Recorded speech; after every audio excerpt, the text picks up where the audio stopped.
السلام علیکم، میرا نام ڈاکٹر رفیہ طور ہے، میں آنکالوجسٹ ہوں اور اس وقت میں حمزہ ویلفیئر ہاسپٹل میں ہوں۔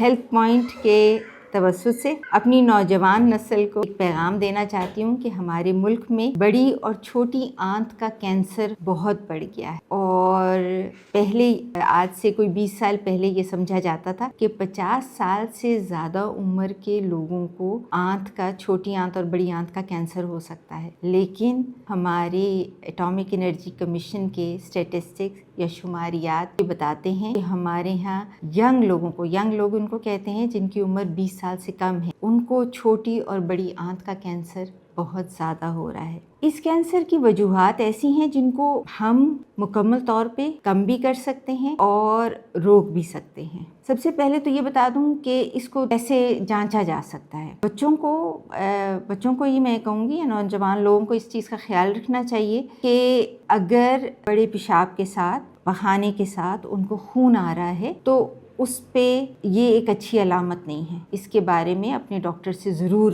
رابطہ کریں۔ اگر ان کو بڑا پیشاب جو ہے دن میں 6 سے 7 دفعہ آ رہا ہے اور اس کے ساتھ ساتھ ان کا وزن کم ہو رہا ہے، یہ بھی ایک ایسی علامت ہے جس کے لیے اپنے ڈاکٹر سے رابطہ کریں۔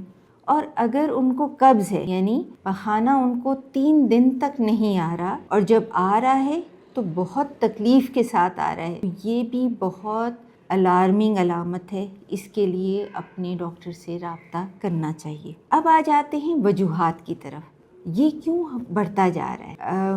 آج سے 20 سال پہلے ہمارے ہاں پراٹھے کھائے جاتے تھے، حلوے کھائے جاتے تھے اور پنیاں کھائی جاتی تھیں، سردیوں میں یخنی پی جاتی تھی، رات میں بچوں کو گرم دودھ دیا جاتا تھا۔ یہ بتائیے کہ یہ جو چیزیں میں نے تمام بتائی ہیں، ان میں کوئی بازاری چیز شامل ہے؟ آج کے بچے بازاری چیزوں پہ، الٹرا پروسیس چیزوں کو کھانا فخر سمجھتے ہیں۔ یہ اچھی علامت نہیں ہے۔ میں تو اس کو بھی کینسر کی علامت کہوں گی کہ ہم نے بازاری چیزوں کو کھانا بہت ضروری سمجھ لیا ہے کہ ہر ہفتے میں ہم نے ایک باہر ڈنر کرنا ہے اور اس میں ہم نے پیزا لینا ہے، برگر لینا ہے۔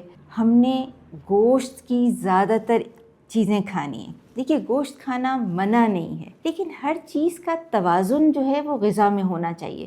جتنا گوشت کھا رہے ہیں اتنی سبزی بھی کھائیے، اتنا ہی آپ جو ہے وہ ایسے فائبر کی چیزیں استعمال کیجیے تاکہ ایک توازن رہے۔ دیکھیے، متوازن غذا جو بار بار کہا جاتا ہے، اسی کا تعلق تو بڑی آنت اور چھوٹی آنت کے کینسر سے ہے۔ ہمارے بچے پانی کا کم استعمال کرتے ہیں اور انرجی ڈرنکس اور کولڈ ڈرنکس کی طرف زیادہ جاتے ہیں۔ یہ انتہائی نقصان دہ چیز ہے اور یہ آنتوں کو بالکل ویسے ہی نقصان پہنچا رہی ہے جیسے اگر آپ اپنی جلد کو، اسکن کو پتھروں سے رگڑ دیں تو اس پہ زخم بنے گا۔ اس چیز کو روکنے کے لیے میری اپنی تمام نوجوان نسل سے ایک درخواست ہے، برائے مہربانی آپ قدرتی غذاؤں کی طرف آئیے۔ کسی مہنگے ترین ہوٹل کے بجائے نیچر میں جا کے آپ نیچرل چیزیں بنائیں، مل جل کے دوستوں کے ساتھ مکئی سیکیں، مکئی کھائیں، سبزی بنائیں اور اس کے علاوہ پھلوں کا استعمال کریں